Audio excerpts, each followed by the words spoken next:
Men's Crown Jewel Championship. Cody Rhodes will face Seth freaking Rollins, who is the best of the best.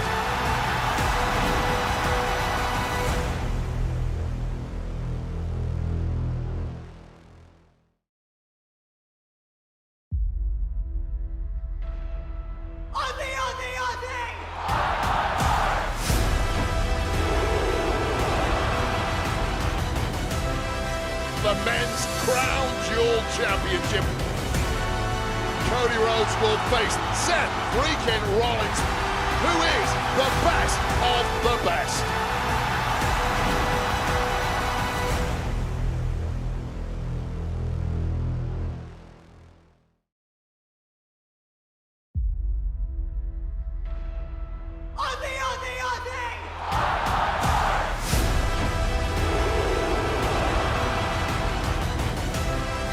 The Men's Crown Jewel Championship.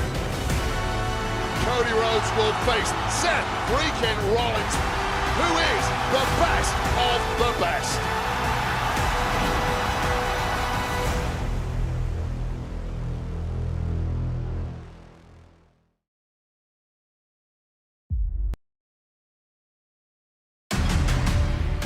Then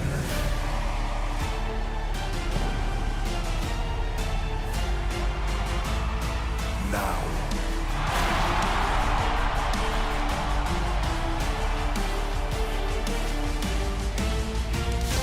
Forever.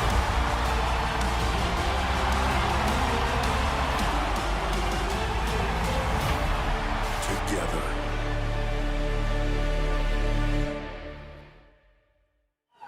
Perched in beautiful, wonderful Western Australia. Perth is indeed a hidden crown jewel, bordered on the west by the Indian Ocean and the east by the vast Australian outback. Perth is the most isolated major city in the world, but this weekend, Perth, Australia entertains the world. We are in downtown Perth today.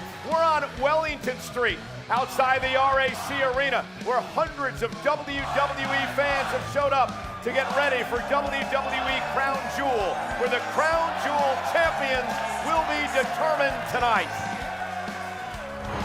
Will it be last year's winner? This man, the undisputed WWE champion, the American Nightmare, Cody Rhodes. He's 3-0 versus the opponent tonight, the world champion, Seth Rollins. It is champion versus champion. Also here, Australia's own Rhea Ripley. She teams up with Io Sky in a very personal tag team match against the Kabuki Warriors tonight. Welcome. We get you ready for the countdown to Crown Jewel.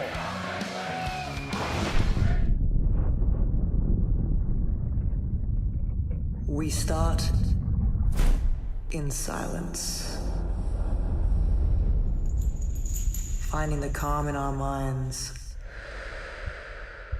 and the peace in our hearts. But we are not meant to stay there. Not when we hear it. Can you hear it?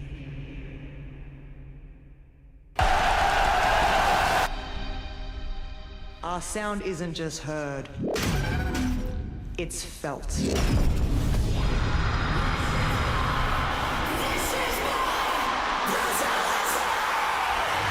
It's the roar, the rhythm, the chaos, the chant. From every corner of the globe.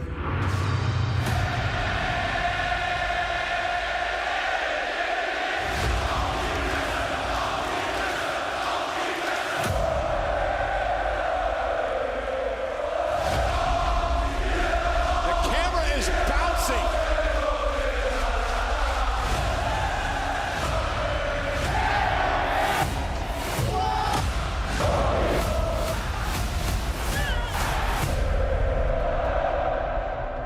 These sounds need no translation.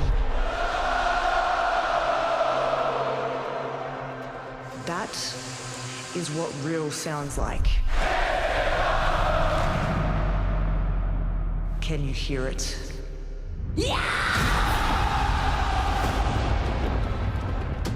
Tonight, Let's go! from my beloved island nation, we will be louder.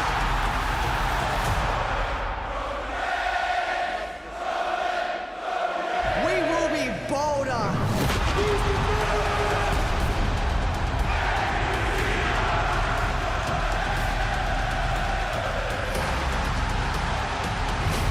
And we will show the world what Australia sounds like.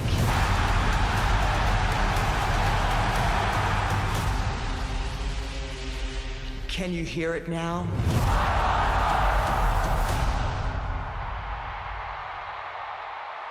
I can.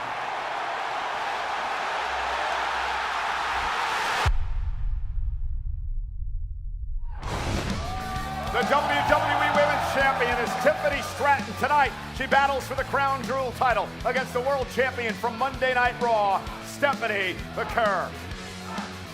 The phenomenal AJ Styles says he can't wait for tonight as he renews a great rivalry with John Cena, who makes his final visit to Australia as his retirement tour winds down. And the boss is here, Chief Content Officer Paul Triple H Levesque. Is it time to play the game? Hello again, everybody, and welcome to the Countdown to Crown Jewel in Perth, presented by Cricket. Australia, are you gonna make some noise? I cannot hear you. Hello, everybody, my name is Michael Cole. Thank you for joining us here at Crown Jewel.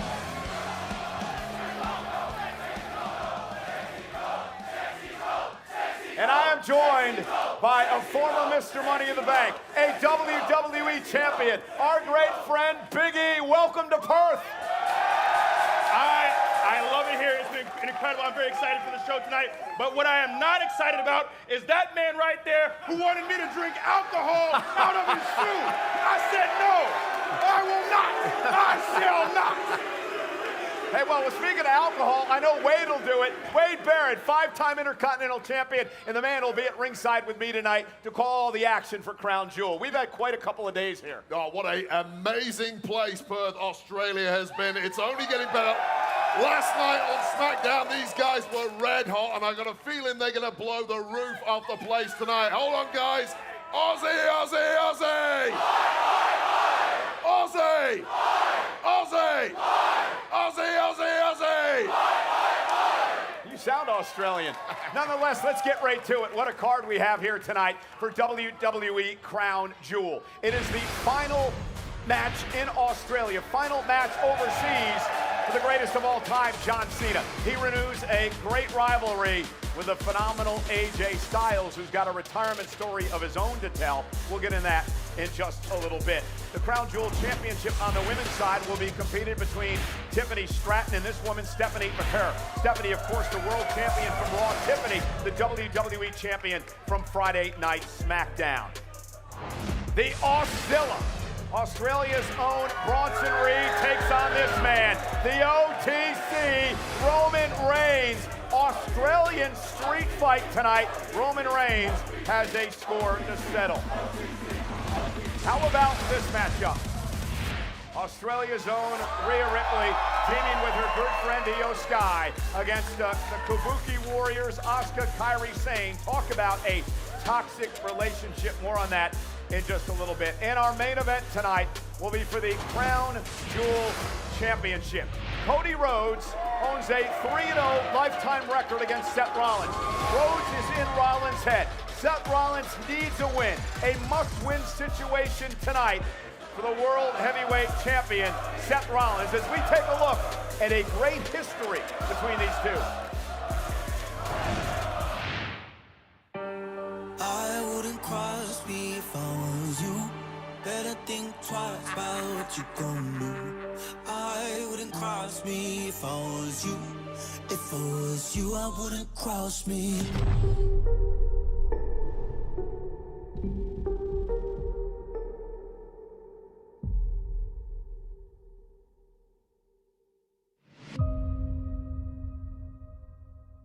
When I left WWE, I did so because I had to. It was a necessity. If I was going to become the person I wanted to be, the wrestler I wanted to be, the champion I had dreamed of being, I had to go out and do it on my own terms. And so I did. And all credit to you, Cody. You saw sickness eating you from within, and you did what needed to be done to cut it out. And that is to be commended. But in your absence, WWE moved right along, and I was at the forefront. I was its architect, its messiah, its champion. A visionary, a revolutionary. I put this company on my back and carried it into a golden age. And what was my reward? For all of my sacrifice, I was literally begging to be given a match on WrestleMania. I can understand that resentment, Seth, that bitterness. I remember once feeling that way myself. But that night in Dallas, for me, that night was a revelation.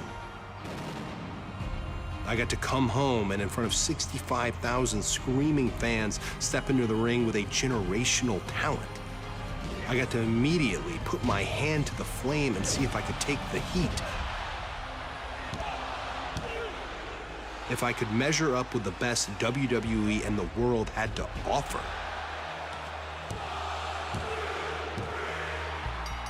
I was baptized by that fire, and I walked away knowing I could now write my story.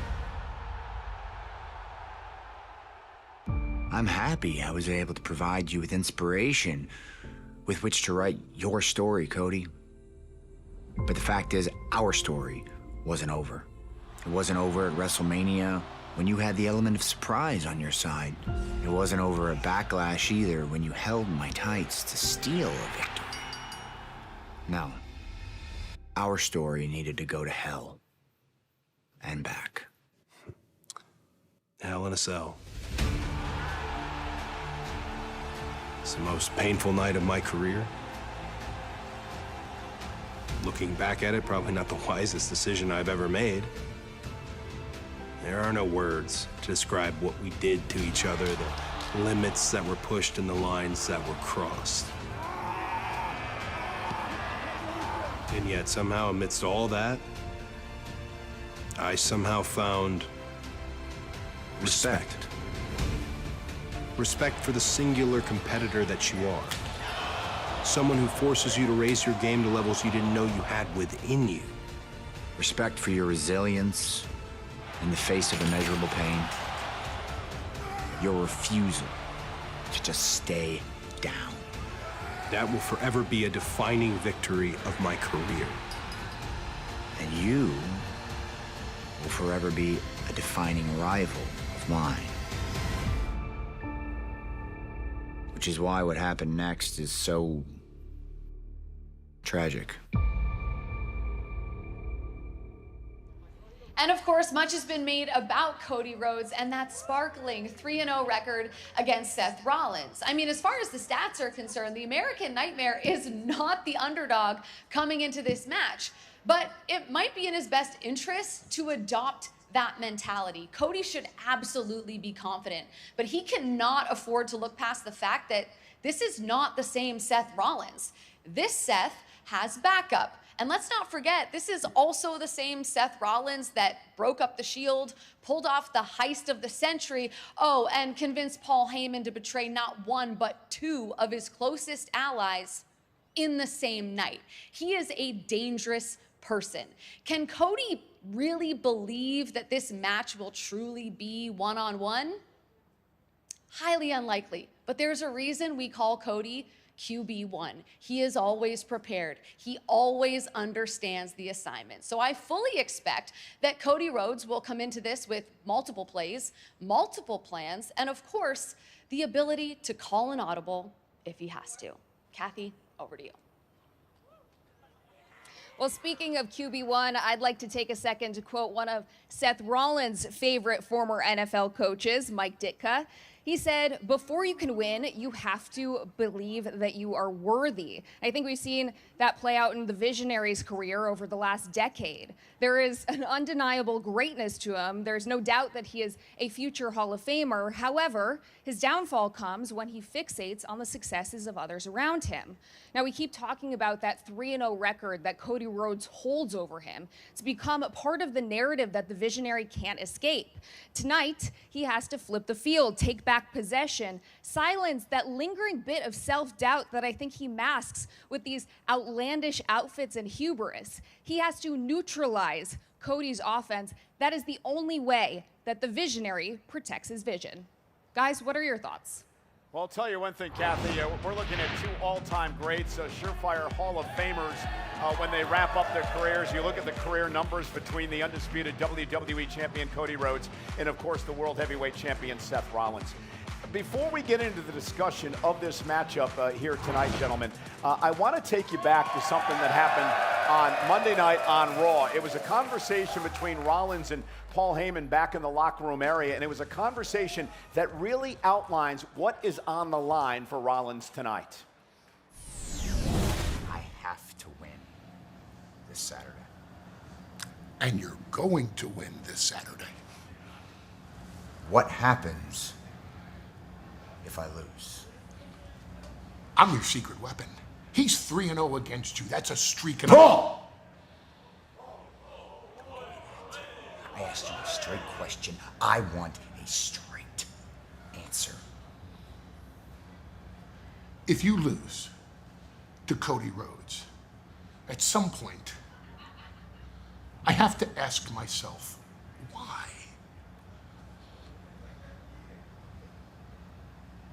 Why I picked you. I have to ask myself why I picked you over Roman Reigns. You know, Seth Rollins is a mess. Yesterday during the kickoff show, the Vision came out on stage.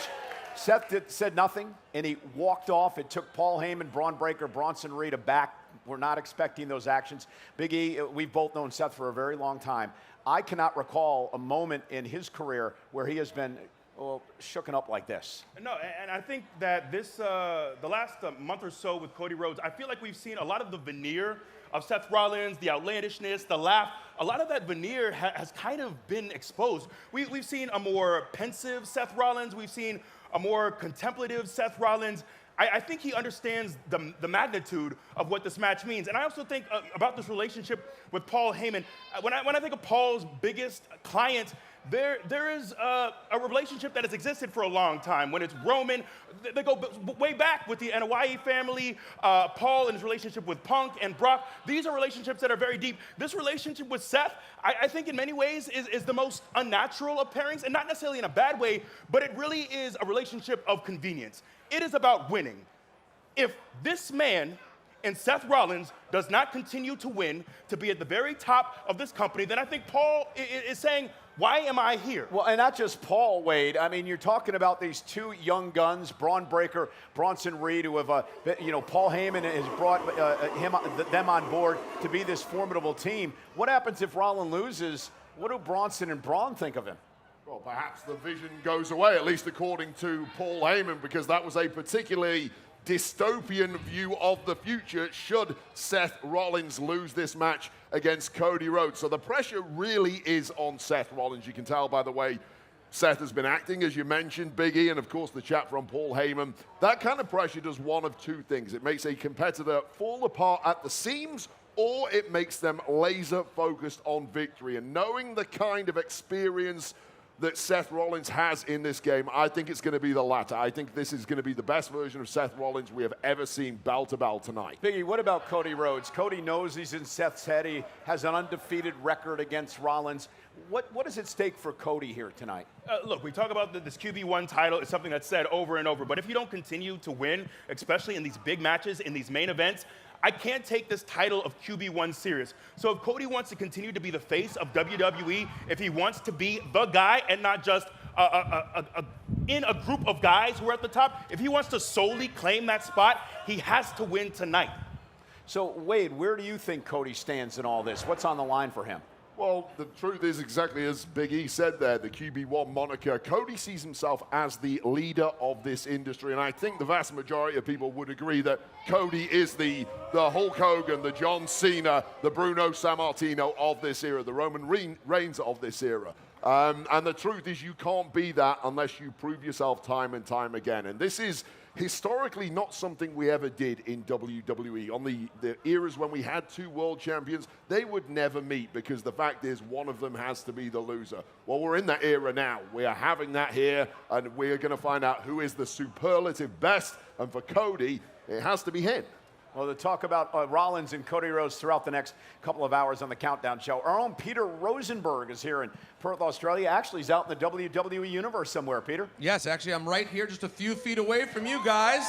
Amongst the universe here in Perth, Australia. It's been an amazing week, and you guys are talking about all-time greats in Cody Rhodes and Seth Rollins. We'd be remiss if we didn't talk about an all-time great who's from Australia. Of course, I'm talking about Rhea Bloody Ripley.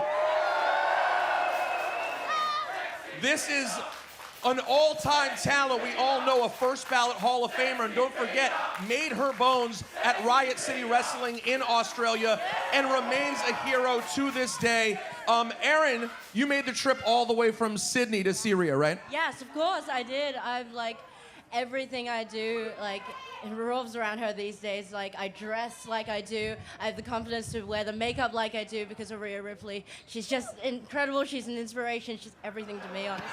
Oh, totally. Everything. So excited that you're here and you made the trip. Thank you for coming all the way to beautiful Perth. And of course, we talked about it. Bronson Reed from Australia, Grayson Waller from Australia, but when it comes down to it, Rhea Ripley, such an icon, so special. And Cole, I know you were in the building in 2017 at the Mae Young Classic, the first time Rhea Ripley walked through those doors in WWE. Of course, she was a 21-year-old pup. Today is her 29th birthday. Cole, did you know from day one what we were seeing with Rhea? So I didn't know it was going to be at this level, Peter, but Rhea Ripley, when she walked in the door that day at the Mae Young Classic, we knew that she had something special. There was something about Rhea, as of course the fans here are singing happy birthday to Rhea tonight. She would love to celebrate that birthday with a victory in this big tag team matchup. No, well said. The second she walked in, I didn't know what she was going to be, but I knew I had never seen anyone quite like Rhea Ripley. And Peter, she has what we call in the business it. Yep. She has it. And we knew it when she walked in the door. It's just how much work was she going to put in to get to where she is today? And Rhea Ripley did a damn good job to become one of the best in the world as we speak. But she teams with Io Sky tonight, and they've got their work cut out for them in this tag team matchup against, a tag team that has got some problems of its own. We'll talk about this throughout the show. Many have called this toxic. Others have called it abusive. Asuka on the right, Kairi Sane on the left, who's obviously conflicted. The Kabuki Warriors take on Rhea and Io in tag team action tonight. Crowd is psyched, ready to go. We're outside the RAC Arena as the Countdown Show rolls on. Roman Reigns appears to be happy with this stipulation. If he wants to step to me in my home country and accept an Australian rules street fight, he's got another thing coming.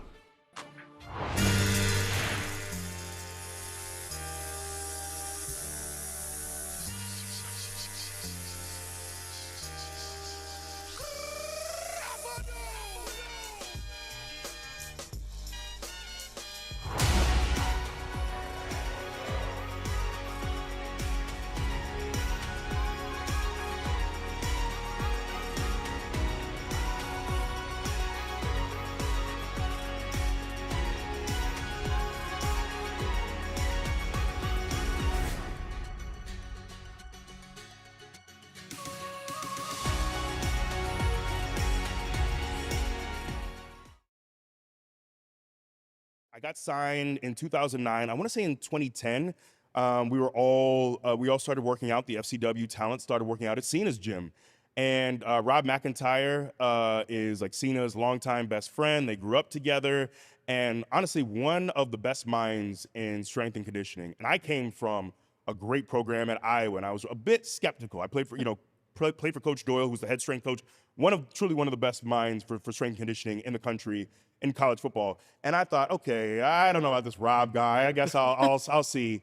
But he's just a brilliant dude, someone who was really just honed in on his craft. And I started working out there for a bit at Hard Knocks, and you were FCW talent at the time. So I was signed. Yeah, I was signed, but not on TV yet. I was not on TV yet. Okay. Just like local FCW TV a little bit. I was still trying to find my identity. Who am I? And powerlifting really helped, because for a while I was doing this Florida's Strongest Man gimmick. But it gave me an identity. It was my first identity. Sure. And I got really, really strong. And even after the 2 ACLs and the broken right kneecap, I got to a point where I was squatting 750 raw and that's not a suit or anything, no knee sleeves or anything. That's just a belt and squatting 750. I deadlifted over 800 pounds. What else? My bench, so actually the really cool thing was getting this on camera. So Cena was doing the build with The Rock at the time, once in a lifetime, although they did it again the next year. But, that doesn't matter. But Cena told me, if you hit this lift, the bar was at 575, and that was gonna be my PR. I've never benched that much in my life. He said, if you hit this lift, I'll make sure that it's in the doc.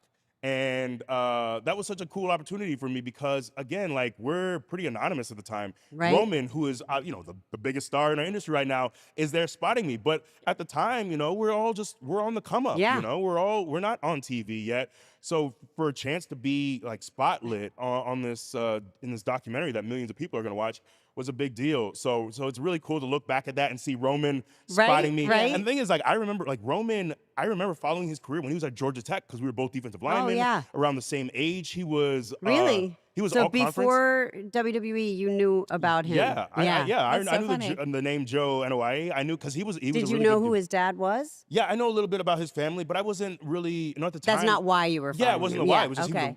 I was looking at the other really talented defensive linemen who were around the same age around the country, and he was one of those guys. So the chance to be there with Roman spotting me at the gym, hitting 575, and that moment of firing up, and you look, and Woods is there cheering me on, and so much of that crew is there.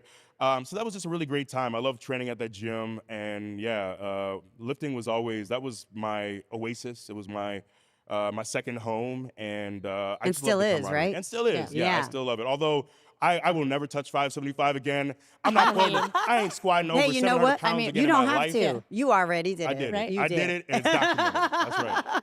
I just see the screen. I am. Good Lord, that is. You are sweating a little bit. That is bad. So, do you want me to douse you in It's water okay. so This it's is all my the life. same? It's not even that hot in here. I have a problem. It's real bad. I didn't realize it was that. I knew it was coming. I didn't think it was that bad.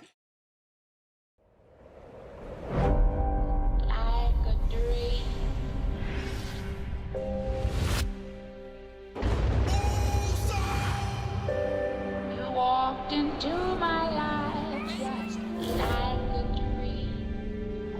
Still you haunt me like a dream.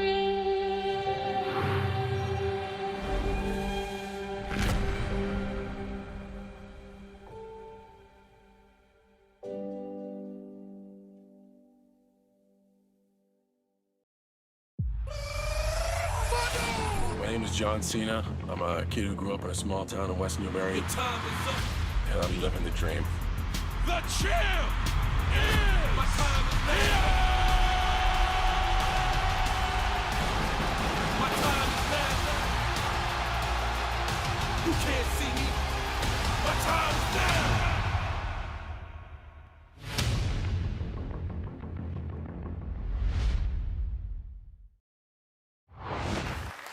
Ladies and gentlemen, it was 2005 in Adelaide where John Cena would make his first appearance in a WWE ring here in Australia. And over the years, John Cena has given it his all to entertain and perform here on this great continent down under. John Cena will have his final match ever in Australia here at Crown Jewel live tonight. Well, ladies and gentlemen, for 20 years, I have had the distinct honor to, provide the soundtrack to the man who I believe is the greatest of all time. Back when he appeared on SmackDown for the very first time in his career, I knew that John Cena was going to be a star. What I didn't know is that he would go on to become a record-setting 17-time world champion, that he'd become a movie star, and above and beyond all of that, that he would become a great philanthropist and a humanitarian. I've met hundreds and hundreds of superstars in WWE in my near 30-year career, and every single one of them have changed under the spotlight and the intense pressure that is WWE. Well, all of them except for John Cena. It is my honor to be able to call John a friend. And I want everyone here to be able to embrace what is going to happen over the next couple of months, because there's only a handful of dates left as John Cena concludes his retirement tour.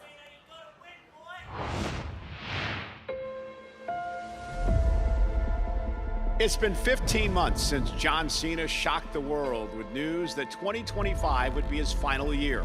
Tonight, I officially announce my retirement from the WWE. We are planning something unforgettable. So, if you want some, hurry up and come get some, because the last time is now. In the ensuing years since, John Cena has more than delivered on that promise. A thrilling conclusion to the Royal Rumble. A mammoth victory at Elimination Chamber. John Cena's going to WrestleMania! That would then be overshadowed by the ultimate betrayal.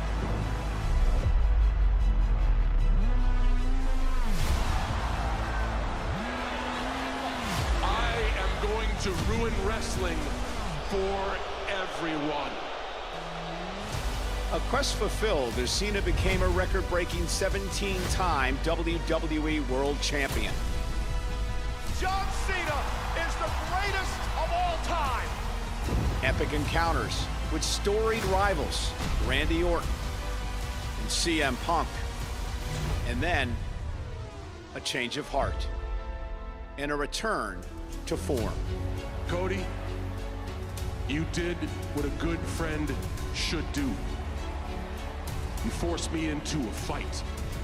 Something that if I don't show up for war, I shouldn't show up at all. Welcome back, John Cena.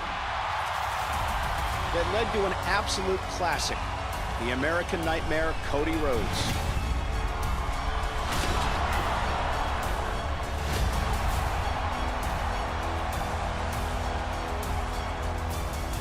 Followed by a clash in Paris with Logan Paul. John Cena will take a bow for the final time ever in Europe. And a detour into Suplex City and WrestlePalooza. I have all the respect in the world for that man for stepping up to an unbeatable opponent this evening. And now we find ourselves just 5 dates from the end of an era. Boston, New York, San Diego, Washington, D.C. And tonight, Perth. As John Cena renews his rivalry with AJ Styles. In the summer of 2016, the Phenomenal One launched himself into the upper echelon of WWE and became the face that runs the place.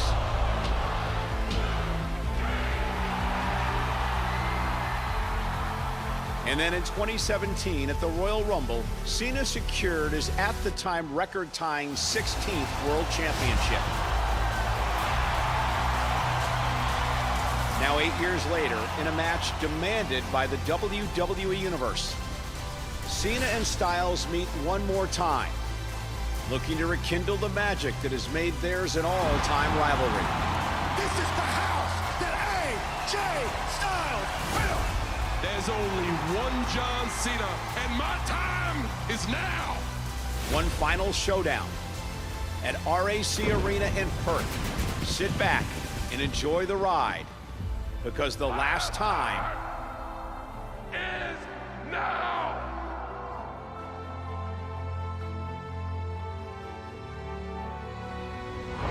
When you look at the numbers, it's really hard to debate calling John Cena the greatest of all time. The 17-time record-setting world champion reigns, 5-time U.S. champion, 2-time Rumble winner, and he has 99 career premium live event victories, looking for number 100 tonight. There is only one man in history that has more. That man would be The Undertaker.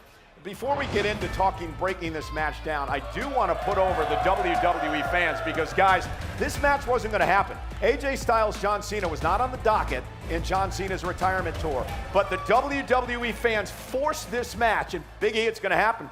What I love is how grassroots this all feels. You're right. I got a chance to talk to AJ a few days ago with Megan Moran and Sam Roberts, and you could tell, like, this was something that was not planned. You could tell that AJ, I think, was wanting more out of this last chapter of his career. Look, we're spending a lot of time rightfully talking about this last run for John Cena, but let's not forget, AJ Styles has also indicated that his time is also around the corner. And Big E not just indicated, he told me on the kickoff show yesterday, 2026 will be the last year that AJ Styles will compete in the ring. So AJ will be retiring within the next year as well. Absolutely, and I want us as fans, as co-workers, to soak this up. These two are special. When I think of SmackDown about 8 years ago, that brand split, those two were leading the charge, and that show was doing something very special. And not just that, Big E, but Wade, we've talked about this. You're talking about a dream matchup. Two men who were the poster guys for two big companies, of course, WWE and John Cena, AJ Styles, the face of TNA for so many years, and now tonight they battle it out one more time. Yeah, probably the two most talked about superstars on planet Earth over the past quarter century. And there's an air of nostalgia about this. There's almost a tint of sadness about the whole thing, that this is the decline of two titans of this industry. We really don't have much time left with them, and we have to enjoy it while we can. With that put to one side, it's about business tonight. And look, John Cena is coming off the back of a horrendous loss to Brock Lesnar at WrestlePalooza. And a losing streak is not a way to close out an all-timer career, but similarly, with the added knowledge now that AJ Styles is on his way to retirement too, he wants to start this retirement tour of his own off with a bang. Both men need to win tonight, so let's put the nostalgia to one side and face facts. And also, look, I got a chance to talk to AJ. When I talked to AJ, he said, you're going to walk away from this match as fans saying, wow, we saw something special. So let's not think that these two are just here to say goodbye. They're here to put on a show and an incredible performance, and I know those two will do just that. You know, when you talk about John Cena, people around the world will say he is the greatest entertainer that we have ever seen in this business. When you talk about AJ Styles, people around the world will say for a time he was the greatest technical wrestler on planet Earth. And that's what you're going to get tonight, is these two contrasting styles, but they're going to put on a show. Yeah, I think there are a couple of guys who you talk about specific styles. There are a couple of guys who over the course of their 25-plus year career have had to evolve. And I think we're going to see the greatest hits of both of these two superstars. I think we might see some deep dives from their history. I think they're going to pull out a couple of tricks we perhaps have not seen before from them. They know they're in there with an equally talented, equally experienced superstar at that very top level, and you've got to pull out something special if you want to beat that man across the ring from you. Wade and I have been talking about this over the past week, how excited we are to be at ringside tonight to be able to call this match between Cena and AJ Styles. Tonight is also about the Crown Jewel Championships, which came about last year in Riyadh, Saudi Arabia, when we crowned the inaugural Women's Crown Jewel Champion.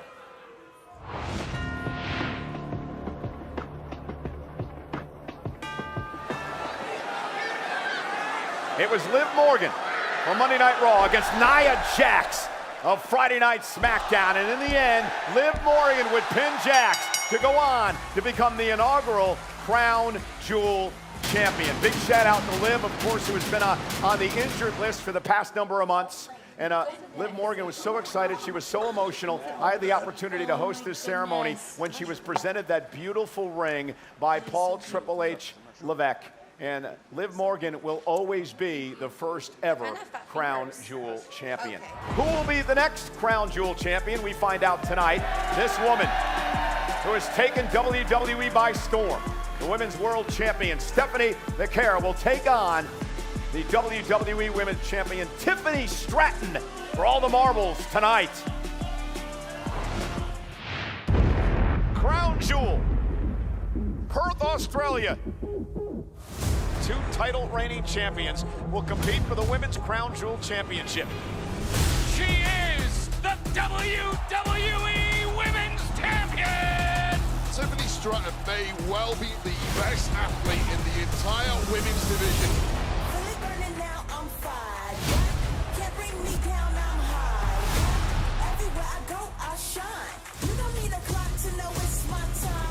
Time after time, I've been underestimated. But guess who's standing here as the WWE Women's Champion? I'm at the tippy top of my game. She is the Women's World Champion! Stephanie McCare has taken WWE by storm.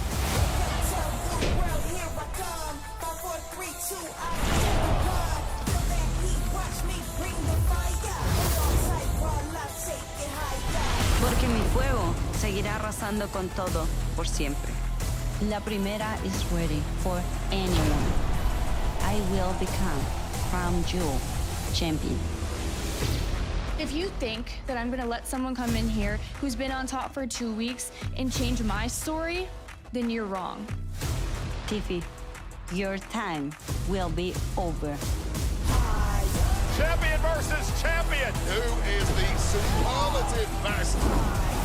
Tiffany, may the best woman win.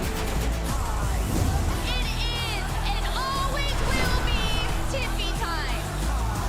Stephanie McCare, Tiffany Stratton for the Crown Jewel Championship.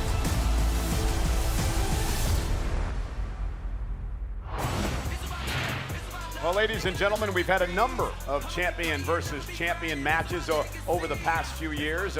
Becky Lynch and Charlotte Flair back at Survivor Series in 2021. We talked, of course, about Liv Morgan and Nia Jax moments ago. And now tonight, Tiffany Stratton and Stephanie McCare. I'd like to start with Tiffany Stratton, the WWE Women's Champion, because it has been an incredible 2025. January 3rd, Tiffany cashed in Money in the Bank to win the title over Nia Jax. Since then, she has been undefeated in the full year. Is it Tiffy time tonight? I think it's been Tiffy year in 2025, and I don't see that slowing down at all, because here's the thing about Tiffany Stratton. She's about 4 years deep into her career, which is nothing. He'll speak to this too. I know when I was 4 years deep into my career, I could barely do my laces up on my boots. So the fact that she's a dominant world champion, going to WrestleMania and getting in a major brawl with the likes of Charlotte Flair and then getting in a war with Nia Jax, like this is Tiffy evolving before our eyes. And the reason I bring up the fact she's only 4 years deep into her career, it's a perceived lack of experience. Perceived. But with that being said, the experience has all been at the very top level. And when it comes to these top level matchups, she is more experienced than Stephanie McCare. And I think that's going to be a major issue for McCare tonight. He mentioned some names, but these are the names that Tiffany has knocked off in 2025. Nia Jax, Trish Stratus, Charlotte Flair, Bayley, Jade Cargill. I mean, the list goes on and on. What a year. She's had an incredible run. It truly is deniable. And when I think about this matchup, I think about two different kinds of confidence. You could talk about Stephanie still being like fairly new in WWE, but she has cut her teeth around the world. She's very experienced in that way. So I see with Stephanie the confidence of experience, someone who has cut their teeth doing this globally. But I see also a confidence of youth as far as being young in her career when it comes to Tiffany. And I think that clash of abilities and also just of experience is something where the rubber's really going to meet the road here. We talk a lot about the incredible year that Tiffany has. It truly is undeniable. But Stephanie, when I think about this women's division, you know, you can look at Bianca being hurt. You can look at Naomi being pregnant. Who's going to step up? And Stephanie truly has stepped up. She has had one incredible year herself. Well, Stephanie debuted in WWE 15 months ago, July of 2024. And since then, she's taken the world by storm. She won the Battle Royal at Evolution. And, of course, she knocked off Io Sky to win the World Championship. I think tonight is Stephanie's night. I disagree with you. I think the jury is still out on Stephanie Vaquer. I think we have proof positive that Tiffany Stratton is here at the very top to stay. I think with Vaquer, there is a question mark. Is she a flash in the pan? And it's one thing if you are somebody who can turn up and there's not much tape on you and your opponents don't really know what it is that you get that you can do well in the ring. It's a different case entirely. Now there's footage on Vaquer. Now the cat is out the bag. We know we're dealing with someone who is more than capable, and Tiffany Stratton, I think, has the ability now to step on Vaquer's time at the top. Big E, quickly, you're the tiebreaker. Who wins this match? Stephanie Vaquer. Even questioning that she's a flash in the pan is ridiculous. I think Stephanie wins tonight. Well, hey, we understand Jackie Redmond's here somewhere. Jackie, take it away. You're right, Cole. I am here, and I am surrounded by fans that are getting so excited to kick this thing off here in Perth. You know, you guys talk about the women at the top of this division. You can't talk about the biggest stars in the women's division without talking about Rhea Ripley. You guys have waxed poetic about her already on this show. She has that it factor, as you say, Michael Cole. But when you get to know her, she's also the most down-to-earth person ever, and she comes from here in Australia. Much like these people, there was a point in time where she was just somebody that loved wrestling, that loved the WWE, and she has now become one of the women at the top of her game. And I had a chance to talk to her earlier this week about coming home and the feelings that that elicits. Take a look. Rhea Ripley is back in Australia. How does it feel? Is it weird for you at all? It is strange. Every time I come back here and it's for WWE, I feel like at peace, but it is a strange feeling. Well, because you've been gone. Yeah, I've been gone for so long, and it's like I finally came back at Elimination Chamber. It was the first time I wrestled in my home country in 7 years, and now we're back a year later, pretty much, year and a half later. It feels like I'm accomplishing something, because as a child, it was so hard to see WWE because they wouldn't really come to Australia too much. So it's like nice to be a part of it and back and representing. It's just overall a lovely feeling. Well, you're doing more than representing. I mean, you come back to Australia, your home country, as one of the biggest superstars in WWE. Yeah. When you come back here, do you ever think about like 12-year-old Rhea Ripley in Adelaide, never really knowing what that path would be like? Because it's not as clear when you come from Australia as it is if you're in, say, Florida. I didn't care how far I was going to make it. I just wanted to train and wrestle in Australia and put on a good show and make everyone proud and excited to see me and feel that adrenaline rush that you get when you go through the curtain. So, like, if I could go back and tell myself that I would actually make it, I wouldn't believe it. Yeah. I wouldn't be able to believe it. So you look at Asuka and Kairi Sane, and they've gotten the better of you two in recent weeks. You guys have both, unfortunately, been at the receiving end of Asuka's miss, okay? Yes. I don't even want to ask what that's like because I can assume it's unpleasant, but... Yeah, it burns. What? Does it really? Yeah, it burns your eyes. Stings. Yeah, it's terrible. Okay, well, how are you going to avoid that in Perth? What kind of a receipt should Asuka and Kairi Sane be expecting from you two? I've always been someone who is fueled by rage and anger. Sometimes it works out for the best for me and sometimes it doesn't. In this circumstance, I feel like it's going to work out best for me and best for EO. Obviously, I'm home. I have the Australian crowd here supporting me. I'm going to have them having my back while I have EO's back. So we're just gonna go out there and we're gonna show the Kabukis exactly what we're capable of, because I think that they've forgotten and I think we need to remind them. And if you are successful at Crown Jewel in Perth, you're walking out of the stadium with EO Sky victorious, how would you describe what that satisfaction will feel like, given the past? It's gonna feel amazing. Yeah. And I honestly, even though it's so heart-wrenching for her still, I feel like it's something that she needs. She needs that feeling, that feeling of getting payback and feeling accomplished in a way. So I'm more excited for the feeling that she's gonna get, and I'm excited for the atmosphere that Australia is gonna bring. Well, Rhea Ripley is not the only Australian competing here tonight at Crown Jewel Perth. The man known as the Auszilla Big Bronson Reed from Adelaide will be in action as well because he takes on the OTC, the original tribal chief, Roman Reigns, in an Australian street fight.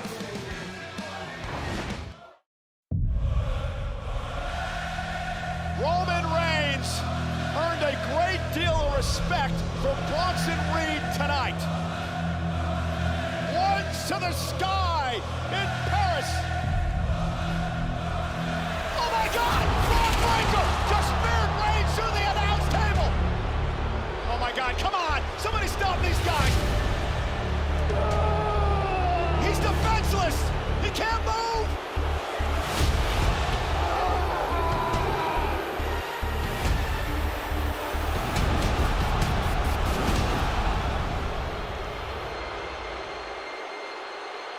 We beat down Roman Reigns like no one ever has.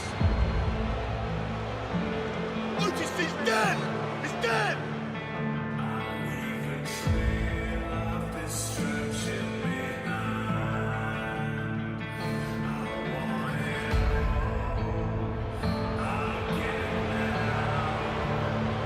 Acknowledge your tribal thief!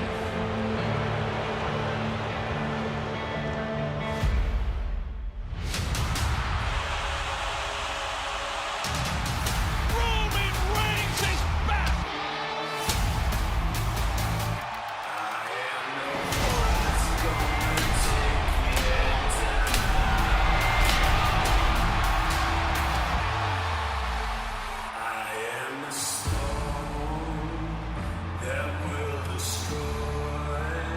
The disrespect has not stopped. I'm levels above you. No matter the place, whatever fashion you want to do it in, let me know because I'm always going to be your tribal chief. Roman Reigns, Bronson Reed, and Crown Jewel in an Australian street fight. Your tribe, how do you think they'll feel watching you get stretched out by my hands? I'm tired of everybody thinking they understand the top of the mountain. When one man understands his altitude, I am going to force you to acknowledge your tribal thief. The OTC, the greatest to ever step foot in this ring.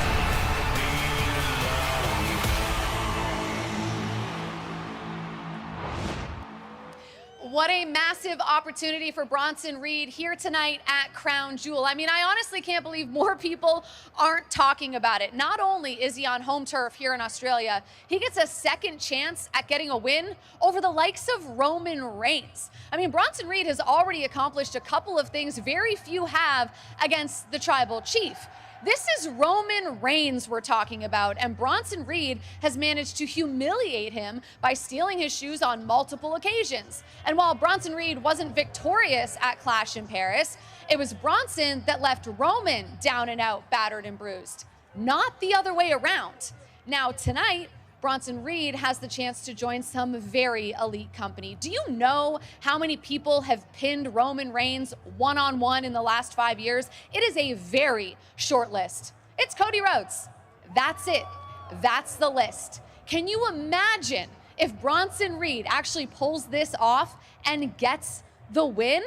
It is almost all upside tonight for Bronson Reed. And the opportunity to make a statement so big, we have no choice but to acknowledge him. With more, here's Kathy Kelly. You know, Jackie, for a long time, Roman Reigns has carried this superhero-like aura. It's rare that we see him falter, and tonight, his opponent, the Tribal Thief, I think has shattered that sense of invincibility in the last several months. We've seen a lot more of his vulnerabilities exposed, whether that's being stretchered out of the arena after their last match at Clash in Paris, or the emotional efforts that he's taken to rebuild that fractured trust and relationship with his family members. We've We've also seen the pain that he's felt lingering from the betrayal of his wise man. So there's no doubt that Roman's focus is fractured heading into this match at Crown Jewel tonight. You know, one thing that I've learned since touching down in Perth is that there are a lot of things that can severely hurt you here in Australia, whether that's animals, plants, all of the elements. And Australia's most lethal danger, Big Bronson Reed. I think there's that small crack in Roman's armor that he could absolutely capitalize on. So for tonight, Roman Reigns not only needs to reestablish dominance, but the tribal chief wants to prove that he can still survive the hunt. Guys? Well, we are in Perth. We're just about an hour away from Crown Jewel, and we invite you to recreate the action of WWE Premium Live events with the WWE Money in the Bank cash-in ring. Let the ring decide who kicks out, who gets pinned, and who is the champion. Available in stores now. I'm going to take exception to something Kathy Kelly said just a few moments ago, because I do not believe that Roman Reigns' focus is at all fractured. Roman Reigns knows what he is getting into tonight. For very few men in the history of this business have sent Roman Reigns out on a stretcher, let alone to a hospital. And that is what Bronson Reed did. Roman came back a couple of weeks ago. He is focused. He is out for blood tonight. And I think that's the difference between Roman Reigns and pretty much everyone else on the roster. It's his mindset. It's his mentality. This is not someone who you take his shoes and he's going to be in the corner crying. This man is as focused as you've ever seen. And there's been a lot of talk about when Roman's time is up, when he moves on. I'm not seeing a Roman Reigns who has one foot out the door. I also see a very focused, very dialed in Roman. And when we talk about home turf, I don't see the home turf advantage in Bronson's corner. I see a lot of people out here throwing their ones up when we talk about Roman Reigns. Come on, Wade, ones to the sky. I'll throw it up there. I'll throw it up there for the OTC. And let me ask you, Wade, though. This is a massive night for Bronson Reed. It's one thing to do the damage he did to Roman Reigns, but as Jackie mentioned, Reigns has only been pinned once in a one-on-one match since, 2020, 2021? It feels like Mission Impossible, but I think you've missed the mark slightly talking about home field advantage. It's not just the audience or the territory of Australia that we're in. It's also the fact that this is an Australian street fight. Now that, by design, breeds a chaotic environment, and that completely favors Bronson Reed and his smash mouth powerhouse style more so than it does Roman Reigns. Now Roman Reigns has been there. Auszilla is built for that environment. He's never been in a street fight in his career. That's absolute nonsense, Michael. Did you not listen to Paul Heyman on Raw a week ago talking specifically, this is why we're having the match. Bronson Reed dominated this kind of match prior to coming to WWE. Pay attention to the damn show. You know what? Say whatever you want to say. He's never been in a street fight in WWE. Okay. Bronson Reed. Little caveat at the end there. Nice, Michael Cole. Hey, folks, you know, we are in Australia, and it's easy to see why it's Australia's sunniest capital city, Perth, the home to beautiful temperatures, friendly locals, both two-legged and four-legged, like the adorable animals residing on Rottnest Island. There's no end to the enjoyment here when you can stroll through the beautiful landscapes of Kings Park or take an adventure out on the Indian Ocean, including the historic prison known as Fremantle. Step into a dream in Western Australia. And we have a dream for us here at the desk. Oh, because it is main event menu time. I'm hungry. Perth, a coastal gem where flavors bask in the Aussie sunlight. From fresh seafood to flame-grilled favorites, this city offers up sun, surf, and seriously good eats. I'm Peter Rosenberg. And I'm Chelsea Green. And this is Main Event Menu. I'm here at Golden Bakery because I am told you cannot come to Australia without tasting their famous meat pies. Who am I to deny such an opportunity? So let's check it out. What is the thing I need to eat while I'm here in Perth? You need to try our big mince pie and our sausage roll. I'm moving to Perth. The meat pies were delightful, all right? The strawberry jam donut, insane. I gotta say, Golden Bakery, a certified Peter's plate. All right, what's next? Peter and I are here in beautiful Perth, the seafood sanctuary. So naturally, we're gonna go on a cute little date to Art of Seafood. Here's to a wonderful night of seafood in Perth. By the way, I'm allergic to seafood. Perfect. I'm so sad you can't have this. Oh, my allergies are chic. I can have oysters. Oh.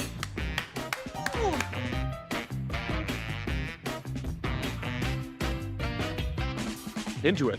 Yeah, into it. This is beautiful. A mountain of truffle. Is Art of Seafood certified? I'm gonna say it is Chelsea's choice. 10 out of 10. Thank you to all of our amazing hosts who let us dine down under and take a taste of Perth. It was amazing. Until next time, I'm Peter Rosenberg. And I'm Chelsea Green. Say it loud. And this is Main Event Menu. You're supposed to... You nailed that, though. Thank you.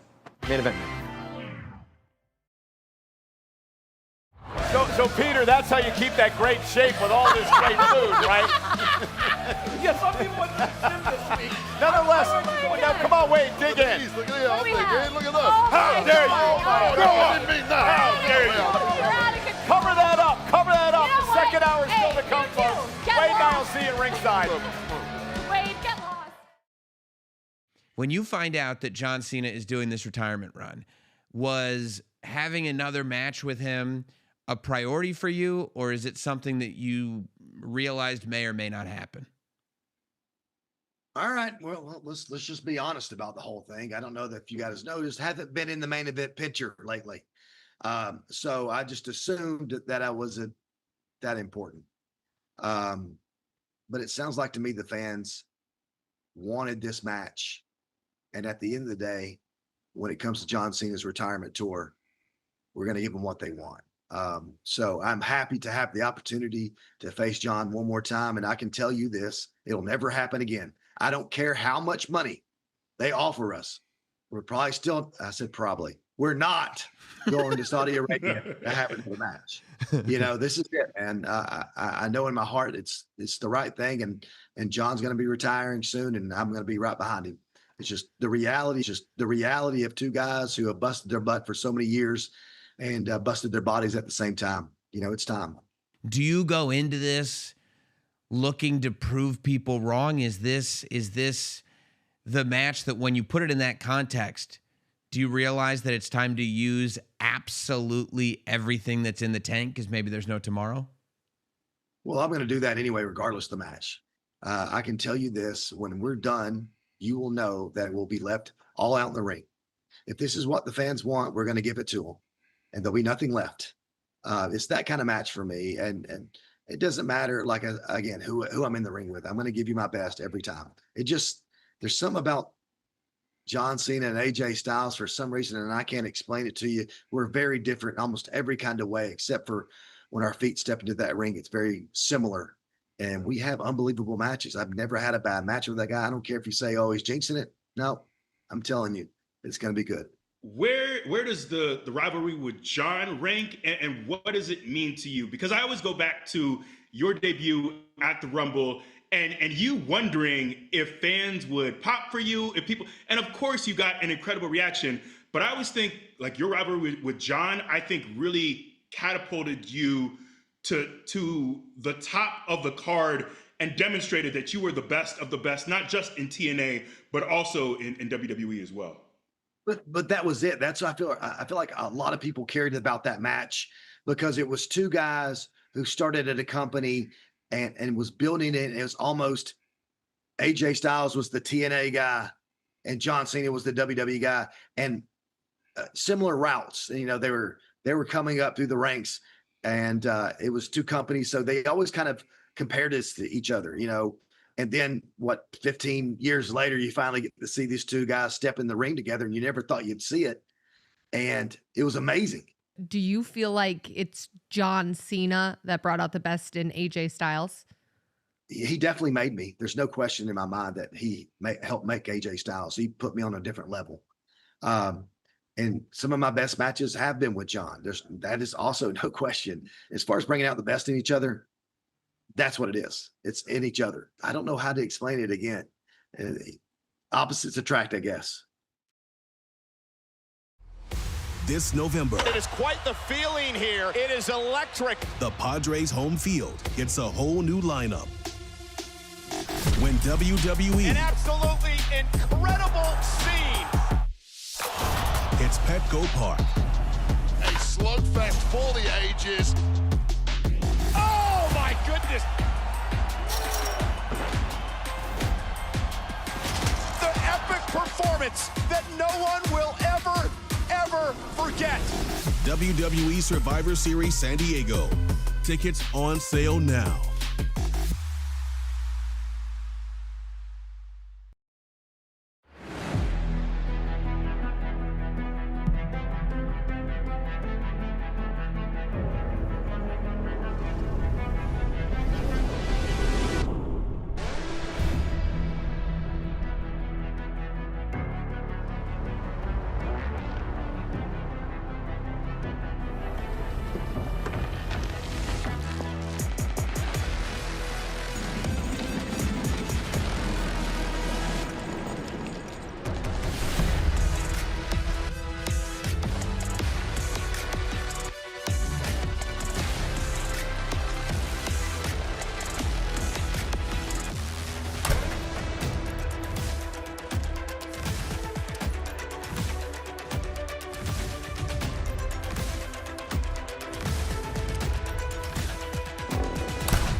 Championships are beautiful, aren't they? And they are on the line here tonight in Perth. We are less than an hour away from kicking things off. Welcome back to the show. The Countdown to Crown Jewel is presented by Cricket. Join Cricket Nation and get reliable nationwide 5G. Smile.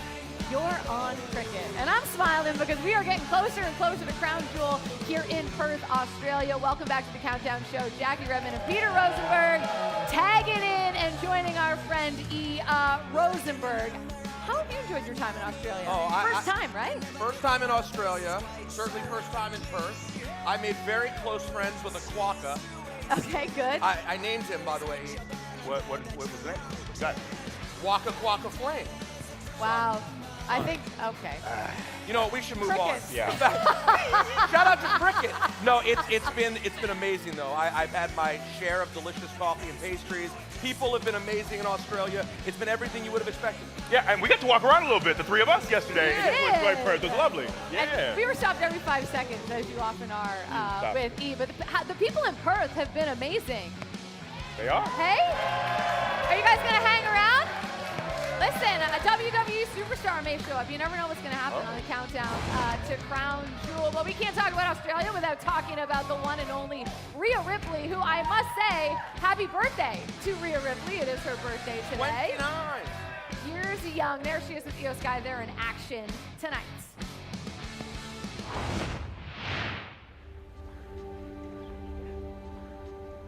It's been more than half a century since an Australian won a Grand Slam. Though never one like this. Rhea Ripley is now a career Grand Slam winner. This is my brutality! She's from Australia, but she's loved worldwide. Ladies and gentlemen, Rhea Ripley. Yeah. Eradicator's time. Rhea Ripley is in charge.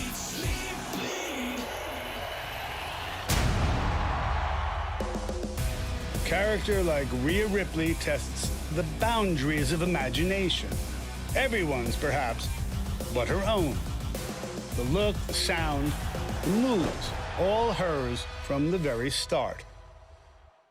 Oh my God. Another kid might have recoiled in horror, seeing Triple H take a screwdriver to Ric Flair. But a 9-year-old watching from Adelaide, Australia, envisioned her life's work. She was 16 when she debuted for a local promotion, Riot City Wrestling. 17 when she went to Japan. Long days that saw her submit to a punishing regimen. Today's crown jewel in Perth may not be her first homecoming. You are looking live at Optus Stadium in the middle of Western Australia. But it is a unique one. A chance to revisit her apprenticeship in Japan and women she once looked up to. Rhea Ripley wins the championship. Be they old enemies Poison mist in the eyes. or new allies. Asuka turns on Io. The Kabuki Warriors taking whatever they want tonight. All of them now looking to her. We're gonna settle things in this ring. So Kabuki Warriors, come and get me. Rhea Ripley is at the top of her game. She is a 3-time world champion, a 1-time WWE Tag Team champion, and she's also a former NXT champion as well. Her resume, I mean, it speaks for itself, but E, you know this better than anyone. Very few WWE superstars can transcend the sport itself, and Rhea has already done that. She's not even 30. She's so special, and obviously she's Rosenberg's muse as well. That was Drake. Oh, sorry. I'm a big fan, though. Right. Yeah. You know, she is someone who is so easy to root for. She has the best heart. Bless you guys. But Rhea Ripley truly is someone, I remember a few years ago when I was still an active wrestler, about 4 years ago, and just seeing how she was used at the time, it was clear, like, this woman, her star power, she wasn't being utilized in the right way, and seeing the way she handled things with so much grace, I think when, you know, we all know her, and knowing her is loving her. She is just one of the most down-to-earth, incredible, warm human beings, and it's incredible to think she's only 29, she hasn't even hit 30 yet, but it still feels in many ways like she's just scratching the surface with her star power, with the level she's gonna go. She has so much more to do in the ring, but outside of this place as well. Yeah. She truly is a gift. We're very, very fortunate to have her here in WWE. Listen, I know we've been waxing poetic all day about Rhea Ripley, but A, we're in Perth, Australia, right? Not that far from her home in Adelaide, but also it's her birthday. This is a day to give flowers to someone who, like, more than anyone else in that locker room, and there are some amazing people there, I think everyone sort of agrees universally could be the future of the entire business. And I mentioned this to Cole earlier. I was down at the Performance Center when they did the Mae Young Classic. I was with Cole trying to learn some things about commentary. I was just there to take it all in. I'm not kidding. I'm not exaggerating. This isn't hindsight. When she walked in that hallway for the first time, I was like, who is this person? She has aura. She had complete aura. Now remember, you look back at her now, and I'm like, what exactly did I see? She looked like a kid. She didn't look like the same version we've seen today, but the aura was there. The it factor was there. You know what I think it is with her, and you know, you can call it a lot of different things, but in chatting with her earlier this week, she said something that I think will stay with me forever. You know, she talked about when she first went to her first wrestling school, decided she wanted to get into wrestling, learn how to wrestle and do all this.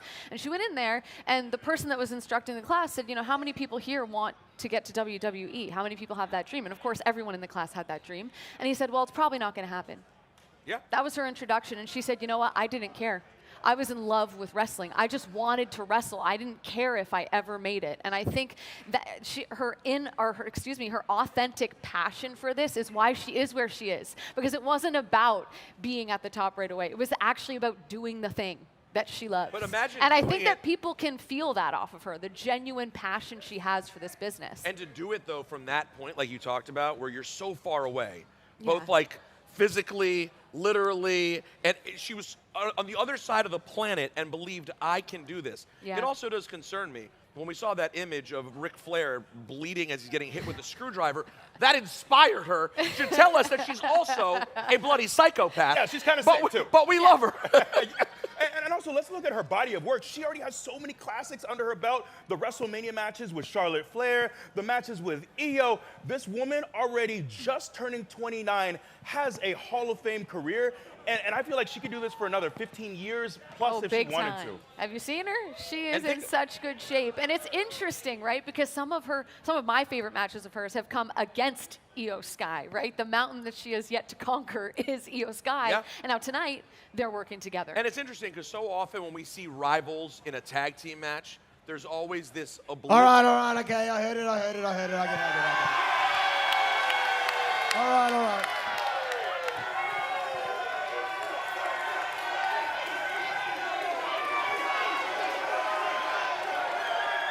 They love you.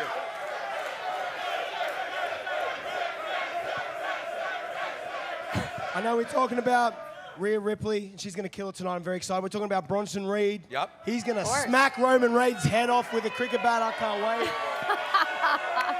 But anyone who was in RAC Arena last night knows that Grayson Waller runs Australian wrestling, lad. And I had to come out here and feel this energy, Jackie. So great to see you, Yes, Peter of Rosenberg. course.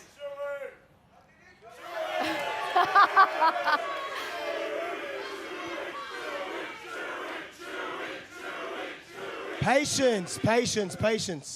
But this is a great thing. I love that these fans are here and they get to see this crazy show. We're going to see John Cena and AJ Styles tonight. I can't wait. For the last I'm time seeing ever. a lot of yellow shirts, but let me tell you, AJ Styles is going to rock the house tonight. Hold on. I'm just getting a text. Hold on. Oh, it's my boy Xavier Woods. Sorry, man. What a legend, man. Hold on.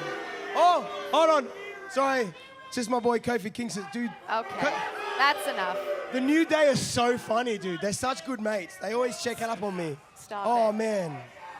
Oh, sorry. I just really love those Grayson. guys. Are you in the New Day? Are you in the New Day now? Look, not officially in the New Day, but you know, it's great to have these veterans helping a guy like me out, putting me in a great position. You know, you got CM Punk, John Cena looking out for themselves, but the New Day are the kind of guys that will go out of their way to help you, and that's what they're doing for me right now. So actually, can we observe a moment of silence in memoriam of the World Tag Team Champions and your boys, the New Day? That Who felt good. That invited felt him good. here? I don't know if a moment of silence. What do you got for me, Jackie? What do I have? Who booked you? That's my first question. Here's the thing. In Australia, I do what I want. And you know what? I'm not wrestling tonight. You know what that means? Oh, God.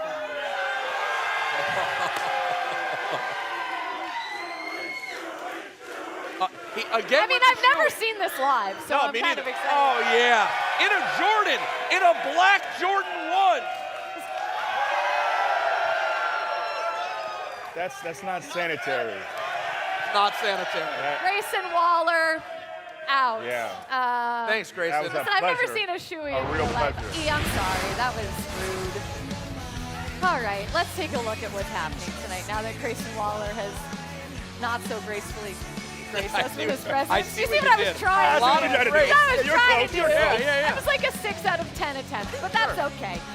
As Grayson mentioned, though, we do have John Cena versus AJ Styles tonight. This will be the final time you ever see this match, which is mind-blowing. The fans wanted it. The fans were getting it, Rosenberg. 5th time. It's even to a piece. Which way does it go tonight? Time will tell. We are now 45 minutes away from kicking this thing off. Also on the card tonight, we of course have the Women's Crown Jewel Championship on the line between Stephanie Becker and Tiffany Stratton. I love this match. It's one of those ones where you cannot picture who's going to come away with an L tonight between Tiffany and Stephanie. I feel like a lot of people were hyping up Stephanie in the previous hour. On Rightfully the so. show. Rightfully so. Yes, I'd pick her too. She's been on an absolute roll. All right, how about Bronson Reed on home turf in an Australian street fight against Roman Reigns? Are you guys rooting for Bronson or Roman? They were throwing up the ones. Okay. Wow. I see a lot of ones. No walking Aussie by. loyalty for Bronson Reed. No, not really, not really. Auszilla. All right, and of course, we just talked about Rhea Ripley. She teams up with Io Sky to take on the Kabuki Warriors in tag team action here tonight. You know, she talked to me about how she understands how Io Sky feels, being sort of betrayed by her quote-unquote family, right? And E, you can relate? Yes, sadly. Sadly, I can. But let's not forget about the greatness of Asuka and Kairi. This match is going to be incredible. Yeah, I can't wait to see kind of how this goes down. Io and Rhea are two of my favorites to watch as well. And of course, the men's crown jewel championship on the line. Cody Rhodes, we've talked a lot about it, that perfect 3-0 record in singles competition against Seth Rollins. We'll see if he can make it a perfect 4-0 for now. Let's go backstage and check in with Kathy Kelly. I am here with a very special guest, WWE's Chief Content Officer, Paul Triple H Levesque. What a whirlwind it's been since we've gotten to Perth. It's been incredible. The whirlwind started in the U.S., as you know, and most everybody knows out there. I think it takes like 30 hours to get here. Yeah. So you have to be in a whirlwind, you have to get here, and you have to hit the ground running. It's what everybody here in WWE has done. It is certainly what our WWE superstars have done. And even though they didn't have to make the trek here, it is certainly what fans have done. If you were in this building last night for SmackDown, the energy was incredible. These fans here in Perth are off the charts, you know, and I think Perth tonight is going to put a run in for that Best Crowd of the Year award. So it's going to be a special night. Yeah, I mean, we saw the crowd here in Perth last year. I think that's a lot of the reason why WWE decided to come back here. And last year, of course, they got to see Rhea Ripley, who is from Australia, one of Australia's heroes, as well as the world's heroes. Well, they don't get to see Rhea Ripley enough, is I think what they're saying, because when she's here, they're out of their minds. And I don't blame them. Rhea, one of the absolute best WWE superstars, period, in the world, partnering tonight with Io Sky and the legendary Asuka and Kairi Sane. So that's going to be all they need. It's going to be epic, that match. Well, last year, Big Bronson Reed was injured at the time that we came to Perth. So this is the first time that he is going to get to perform for WWE in his home country. Yeah, last year, in talking to him at the time, you know, he was crushed. Coming here to Australia and not being able to really be a part of it. He was devastated. I told him at that time, just hang tough, good things come, and you know, you just keep grinding forward. And here he is this year in Perth, stepping into the ring with possibly the biggest challenge ever in his career with Roman Reigns. So while last year was an incredible downer for him, this year he has to feel incredible. Let's see what he can do here, and if there's a building full of screaming Australians ready to support him, even though it's against Roman Reigns, man, I like his chances tonight. Bigger and better than ever. Yeah. We also have to talk about the significance of those Crown Jewel championships. We saw on SmackDown last night them being transported all the way from Riyadh. So tell me about the significance and why it's so meaningful to win one of these. Well, the titles themselves are incredible. They're spectacular. But whenever you put a challenge out like that to our fans or to our superstars, superstar versus superstar, champion versus champion, for the title once a year of the absolute best of the best. And you get to carry that legitimately massive diamond and, you know, just incredible crown jewel ring with you. You get to keep it. It's an incredible night for those WWE superstars. So tonight, whether it's Stephanie Vaquer or Tiffany, two women that have been lighting the women's division on fire and relatively new in WWE terms, to see them at this level so quickly is incredible. And then Cody and Seth, two guys that have been doing this for a long time, with not only the Crown Jewel Championship on the line, but if Cody goes 4-0 against Seth, what does that hold for Seth Rollins and what his vision is for this industry? So a lot of personal pride, but a lot of stakes on the line tonight for both of those guys. Well, I know we can talk about it all day and how amazing it's going to be, but it's only going to be more amazing once the show gets started. So I know you're a very busy man, but thank you so much for taking the time. Thank you. And Kathy, I knew when I was a talent, You used to go barefoot to make me look bigger and more impressive. Now I haven't shrunk. She's just wearing heels. I'm wearing very, very high heels today. Yeah, appreciate it. Thank you so much. All right, thank you so much, Kathy Kelly. We are less than 40 minutes away from things kicking off here at RAC Arena in Perth. You can see fans filing in as we get set for a huge, huge night. And of course, it is wine country and then some here in Western Australia. Out in the Margaret River region, you can enjoy the lush stretch of both wineries and boutique distilleries, or take a dip into adrenaline-packed adventures above and below. The Margaret River region is host to ancient caves, tall timber forests, and white sand coastline to bike, hike, or surf to your full delight. Relax and recharge in Western Australia.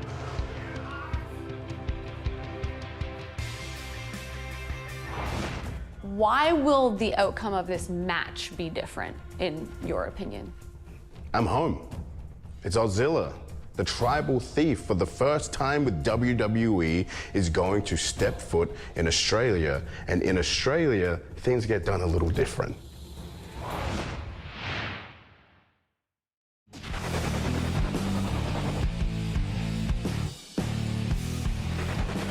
Oh, Jesus Christ. This is my WWE tryout in Melbourne, Australia. I am currently wrestling Kellyanne. Man, I look like a baby. I got my bra sticking out of my top. That's how bad my gear was at the time. I bought those Asami kick pads in Japan, and I bought them shooters in Japan too when I went there at 17 years old for 3 months to live in a dojo and train and do shows. I don't think I was really going for a specific look. I think I just wanted to show them what I could do and then hopefully have them mold me into something that they wanted. That's why I have no tattoos here, because I was scared that if I had tattoos, I wouldn't be hired. The funny thing about the tryout was William Regal literally said to all of us, don't expect to hear back from us. We're very busy. We've got a lot of people on our minds. We've got a lot of tryouts. We have a lot of shows coming up. We're traveling a lot. It could take months, it could take years. I heard back in 4 days, and then I had to start packing up my life and getting ready for this moment here, the first Mae Young Classic. And as you can tell, I didn't get any new gear. I was just like, well, they like this, so this is what they're getting. It obviously worked, it got me the job. I don't even have like much makeup on. I remember doing the makeup and sitting in the makeup chair and I'm like, as natural as you can, pretty much like I'm not wearing anything at all because I hate makeup. As you can see, these days, not as natural as you can. These days, as black as you can, as dark as you can, make me as pale as you can. The next evolution is right after the second Mae Young Classic, and it is in NXT UK, when I became the inaugural NXT UK Women's Champion. I finally cut my hair. I was doing things that I wanted to do, and I wasn't feeling good about myself and my job and everything. I had gone through a lot within the first Mae Young and the second Mae Young, and it got to a point where I was like, you gotta do it for you. You gotta be you. You gotta be comfortable and confident in your own skin, and it's time to show everyone exactly what the hell you have. Change my gear. I remember them saying in NXT, you can't get tattoos unless they're hidden. So me being the cheeky little that I am, I was like, all right, well, in this new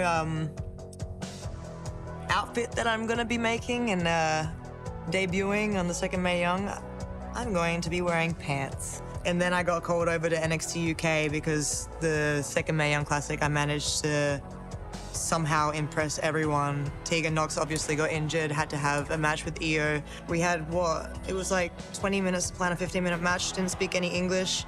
It was absolute chaos, and we went out there and killed it, and I think after that, Hunter was just like, okay, well, I see big things for her.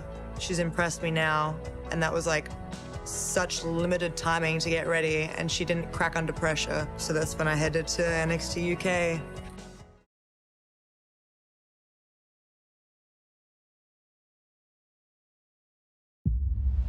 I had a dream. WrestleMania 41 was the most successful WrestleMania in history. We shattered every record from attendance to viewership. So we're running it back to the sports and entertainment capital of the world. I had a dream, I had a vision, I had to work for this and you didn't. It's time to double down, Las Vegas. WrestleMania returns in 2026. Are you ready?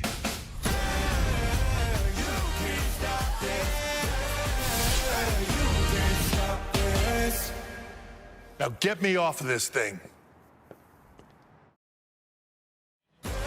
Yes, WrestleMania is headed back to Vegas. Experience the nonstop excitement at WrestleMania 42 with On Location, the official fan hospitality partner of WWE. Unrivaled access, unmatched service, and unforgettable experiences. Get your Priority Pass packages now at onlocationexp.com/WWE. Right, it was good, right? The beating heart at the center of the WWE is its passionate fan base. As the WWE Universe goes, so does the WWE. And this year, the WWE Universe truly went global. 32 shows across 27 cities in 13 countries, including 5 WWE television debuts in Barcelona, Spain,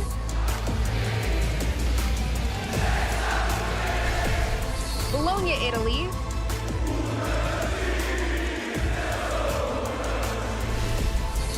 Brussels, Belgium,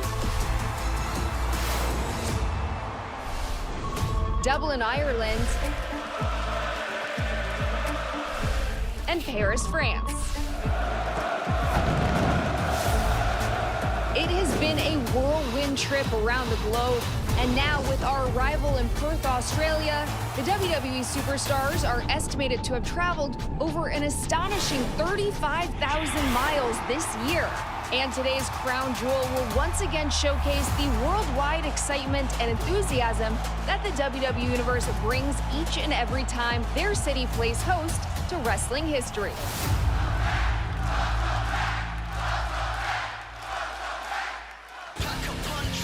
We've been traveling and we are gonna keep on traveling. January is going to be busy for the WWE roster.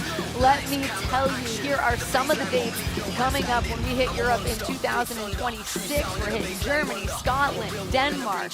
We're going to Ireland at some point. It is gonna be so much fun, and we just keep racking up the points. I love it so much, and it all leads. Why are you laughing? Because you said racking up the points. We are. Well, I know everyone loves counting their points. I do, and I love meeting our international fans as well, and of course it all leads to Royal Rumble in Riyadh, Saudi Arabia at the end of January. So it is going to be busy. I can't wait. But right now, we are in Perth. We are officially 30 minutes away from Crown Jewel, and there is Bronson Reed, who has a massive opportunity tonight when he takes on Roman Reigns.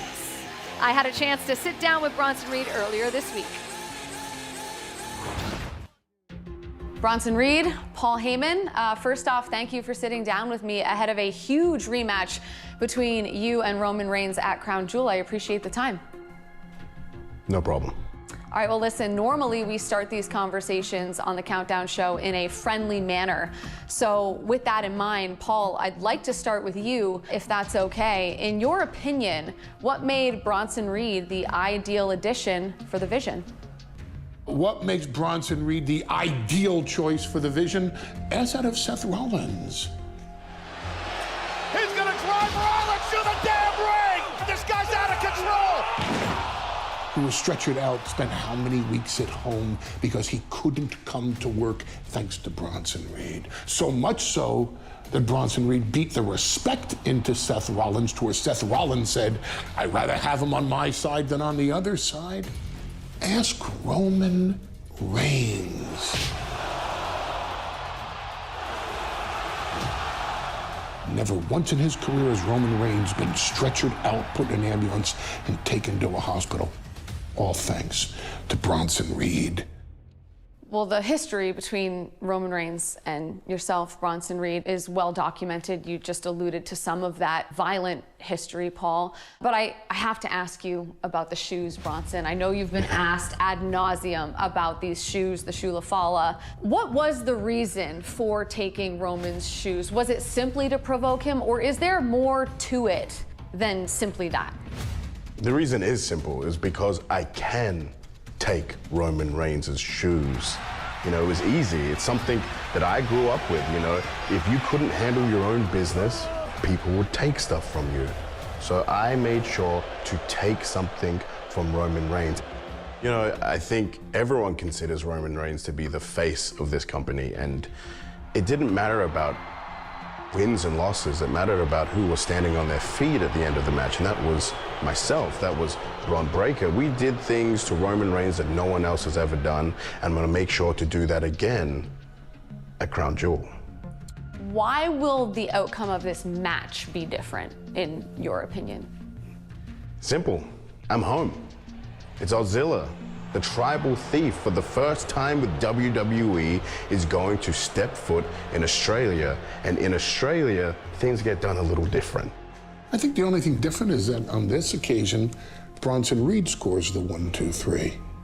Every time Roman Reigns steps up to Bronson Reed, Roman Reigns is going down.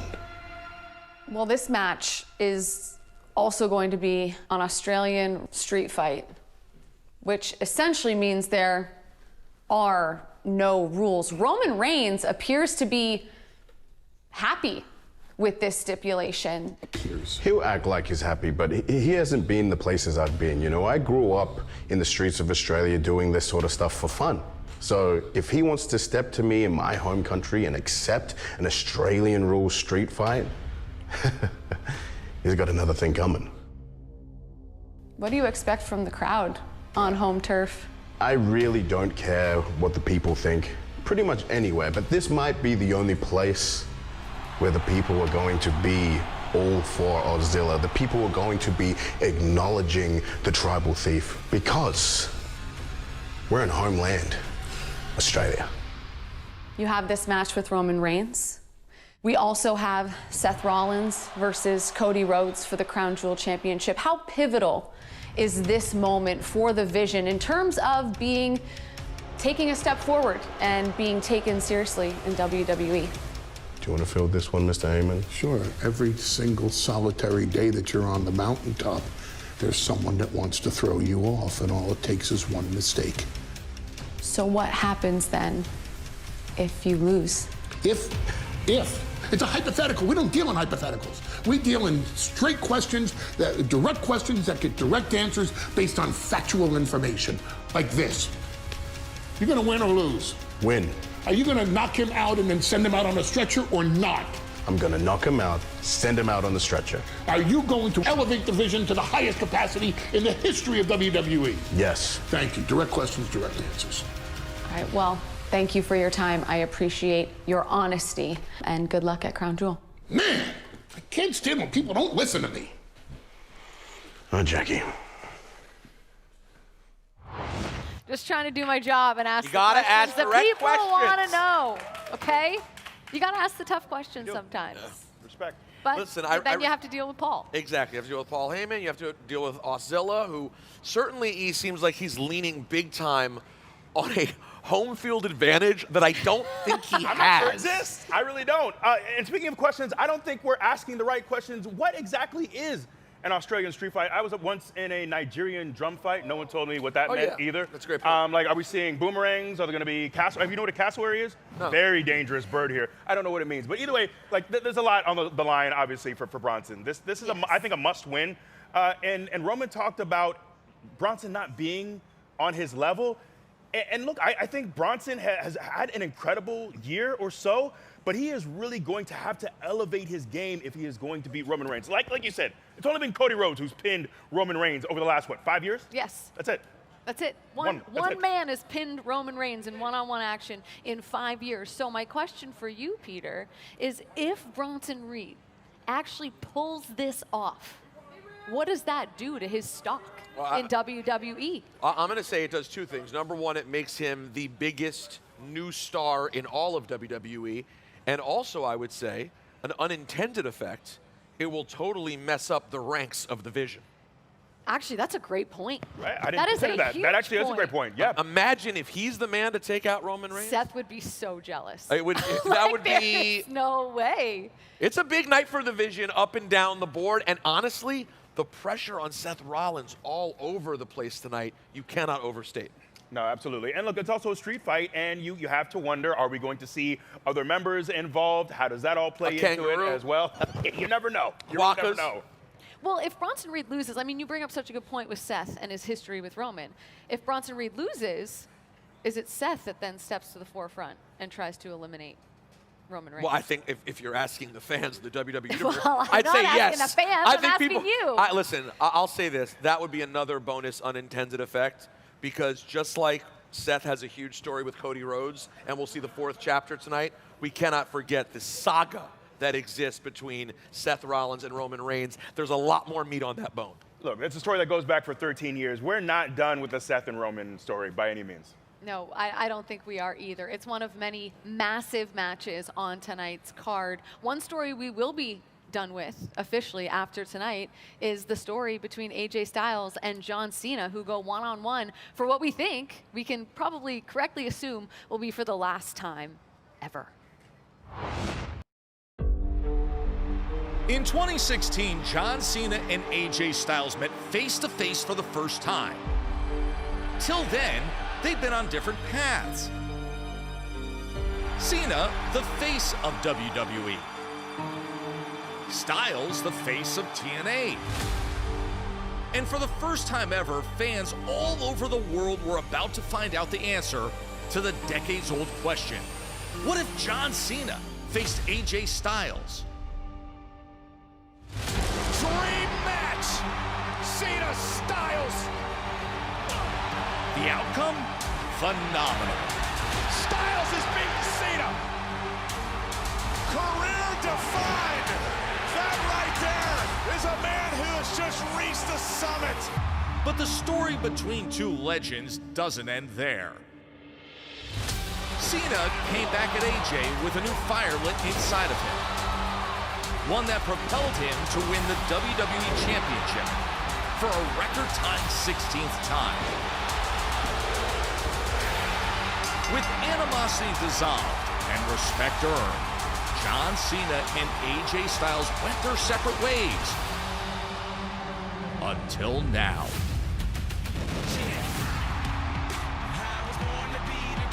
With both men in the deep autumn of their careers, a call from the WWE Universe renewed their rivalry. At Crown Jewel, John Cena and AJ Styles both trying to ink their name in writing the last chapter of their story. Two generational talents. One final showdown.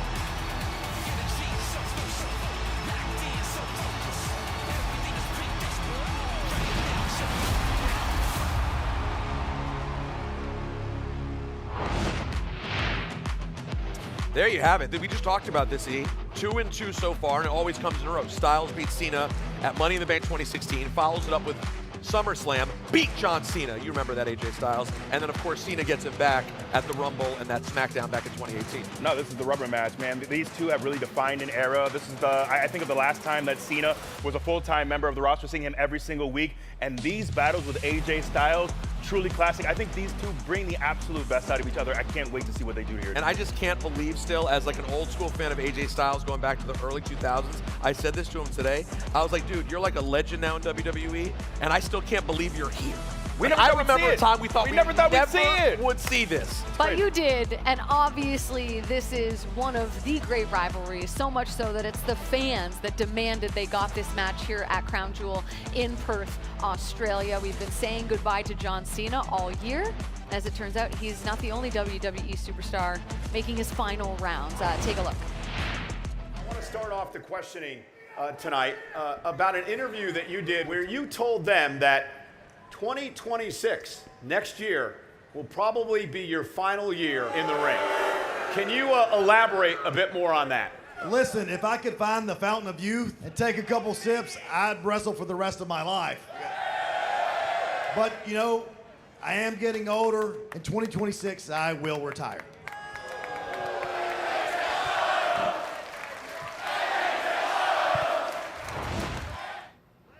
I am here with the oh-so-phenomenal AJ Styles. And AJ, yesterday you confirmed that 2026 would be your final year in the ring. Of course, you are facing John Cena tonight, who is on the tail end of his retirement tour. It's crazy to think that the careers of two pillars of WWE are coming to a close, but do you think you can put into words how you're going to feel walking down that ramp, heading into the ring, and facing John Cena one last time? That's a tough question. Emotional, excited, ready. I mean, all these different emotions going through your brain here, trying to figure this thing out. John Cena, AJ Styles, one more time. It's the last time it's going to happen. It's going to be special. It's going to be great. And I'm glad we're here in Perth, Australia. Crown Jewel, getting it done. Yeah, I mean, the fans are the ones who requested this one, and we are finally going to see it tonight. I know I'm excited. I would be even more excited if you could say one thing for me. It's something that you said quite a bit a few years ago when you faced John Cena last time. Do you think you remember that one? I think I do. I mean, it's something that I'm going to do tonight, I believe. Really? Yeah. Beat up John Cena. I love to hear it. Thanks so much, AJ. Absolutely killed it. Hope you kill it again tonight. Cole, I'm going to send it out to you. I'm Jackie, but thank you so much, Kathy. I appreciate you. And I can't believe AJ Styles is calling it a career, one of the best this business has ever seen, as the countdown to Crown Jewel continues, just under 16 minutes away from kicking things off here at RAC Arena in Perth. We are so happy to be here, and as you can see, the festivities are already getting underway inside with the official Welcome to the Country song and dance. Don't go anywhere. The countdown to Crown Jewel here in Perth continues after this.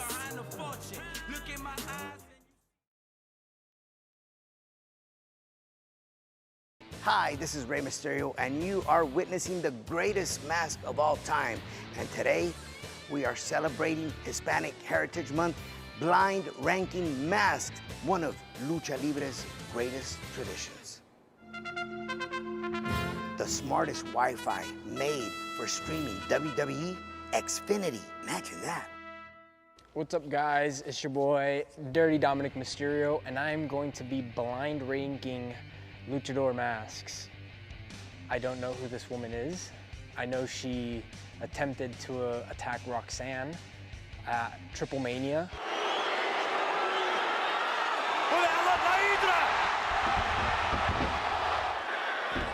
Looks like it might have been a mistake. So I'm gonna put her at number 5 because I think she's got beef with the Judgment Day for some reason. I don't know. We'll figure it out. Mil Máscaras. Ooh, a legend. And I actually have the man tatted on me right here. Right here. But yeah, Mil Máscaras. I'm gonna rank him at number 2. Cíclope. That's my fake godfather. He had the eye in the middle of the mask. I'm gonna give him the benefit of the doubt and say he saw the future and had the Liv Morgan eye. So I'm gonna put him at 3. Grande Americano, he's been around since the beginning of time. People say Adam and Eve and Lucha Libre, we say El Grande Americano. So I'm gonna put him at número 1. Rey Mysterio. No need for words. The greatest Mysterio standing right in front of you. Basically, he's my son. That's Rey Mysterio is my son now because I've done things that he's never done in his career. So shout out to my son, Rey Mysterio. Penta. Penta to me has to be a number 3, right in the middle. Pierrot to me has to be a 4, just because I know that there's so many names in Lucha Libre. Dr. Wagner. It's a legendary mask overall, and with all due respect, I'm gonna put him at 5 right now. Dragon Lee. Dragon Lee is an up-and-comer, and that could be a position that could be fought between Penta and Dragon. I'm gonna have to put him at 2. Psicosis is definitely, to me, the number one. There's so much history. To me, that is such a legendary mask. All right, Penta, you ready to see some of these masks? I'm ready. Where would you rank this? Come on. Obviously, number one. Lady Flammer. Number 5. This regular mask. Oh, legend. Nicho. This is number 2. Elger. You serious? You serious, man? Number 4. I hate this guy, but okay, just for the mask, number 4. Mi brother Chulo. Definitely, this is the number 1. Yes, but you only have number 3 left, so this one has to go to number 3 now, unfortunately. Yeah, but I switch. The number 1, Rey Fenix, my brother, because look, this mask is beautiful mask. I love this mask. Then number 2, Rey Mysterio. Number 3, Nicho. Number 4, Stupid Americano. And number 5, the Lady Flammer. I wouldn't cross me if I was you. Better think twice about what you gon' do. I wouldn't cross me if I was you. If I was you, I wouldn't cross me.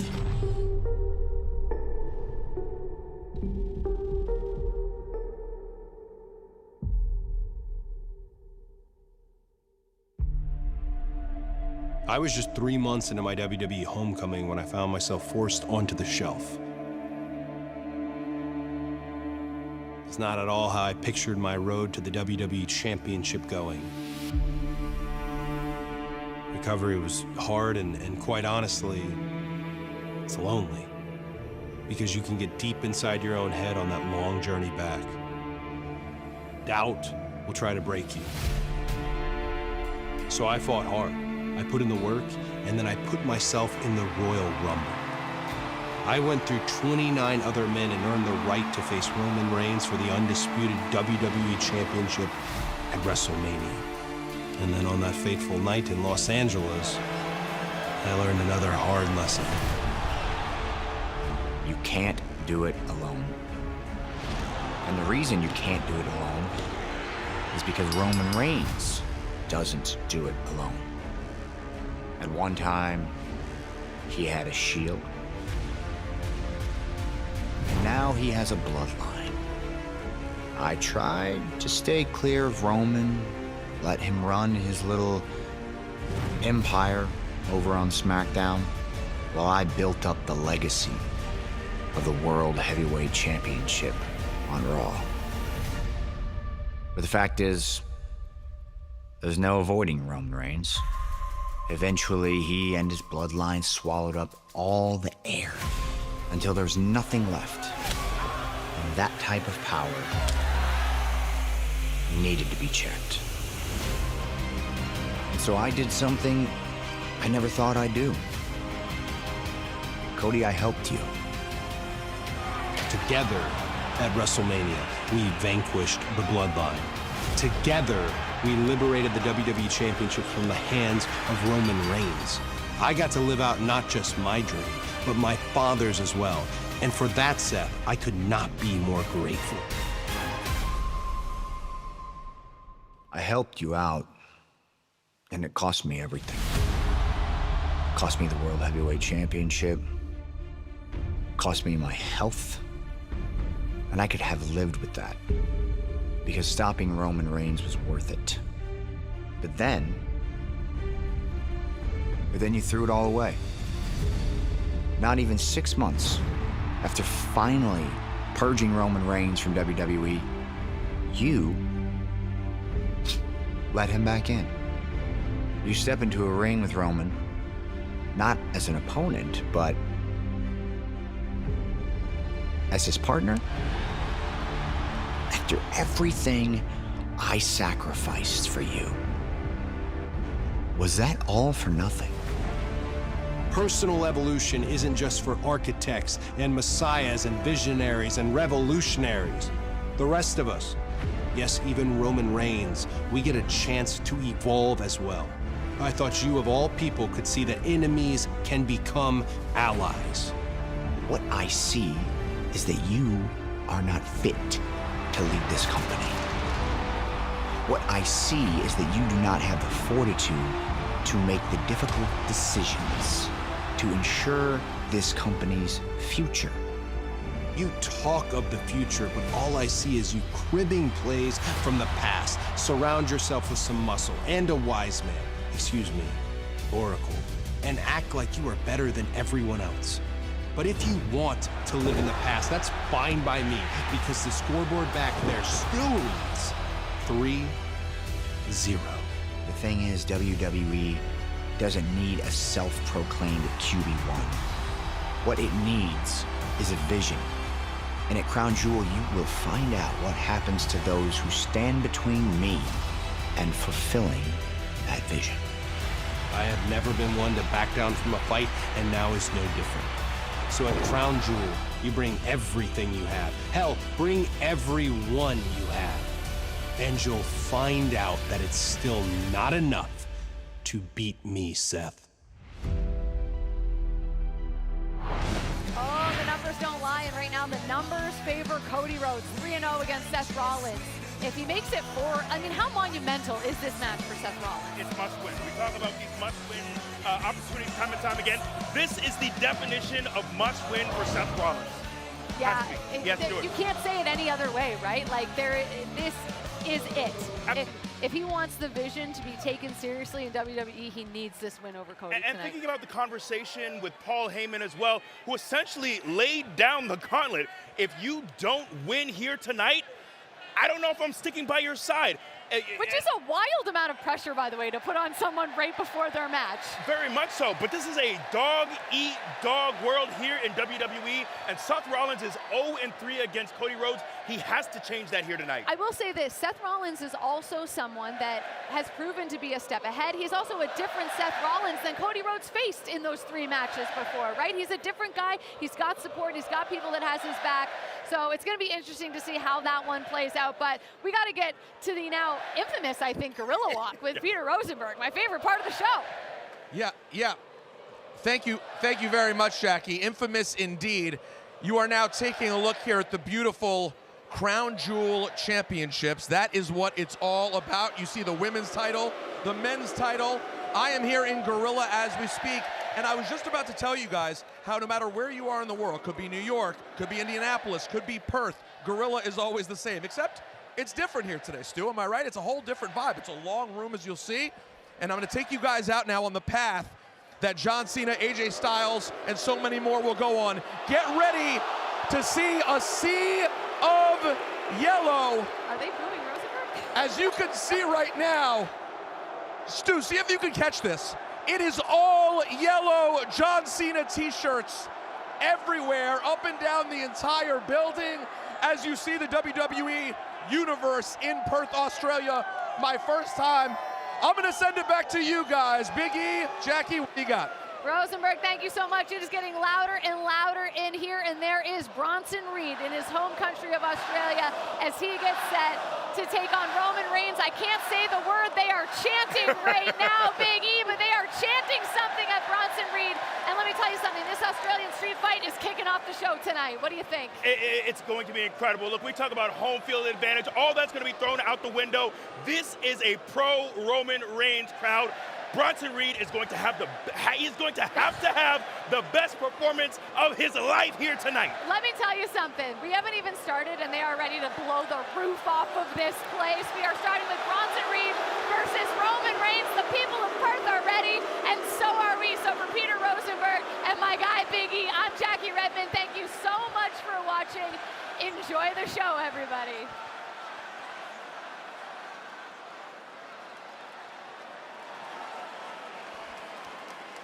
Ladies and gentlemen, please welcome Perth's very own Sophie Foster. Oh, so can you see by the dawn's early light what so proudly we hailed at the twilight's last gleam, whose broad stripes and bright stars through the perilous o'er the ramparts we watched were so gallantly streamed, and the rockets rattling, the bombs bursting in air, gave proof through the night that our flag was still there. Oh, say does that star-spangled banner yet wave o'er the land of the free and the home of the brave.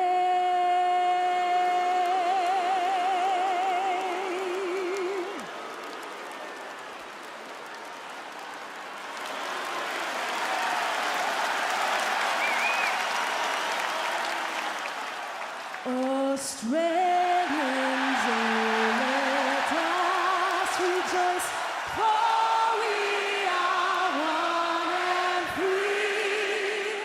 With golden soil and wealth foretold, our home is goodbye sea.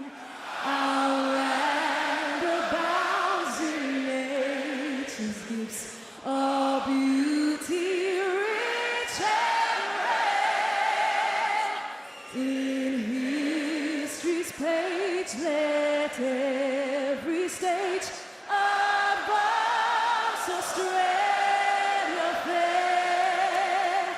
In joyful strains, then let us sing, advance Australia fair.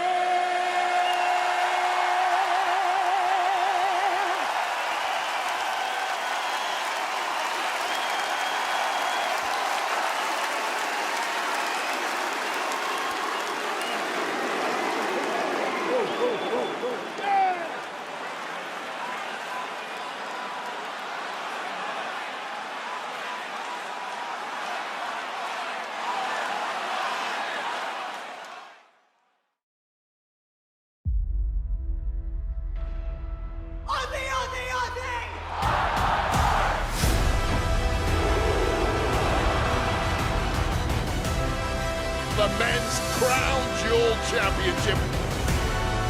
Cody Rhodes will face Seth Freakin' Rollins, who is the best of the best.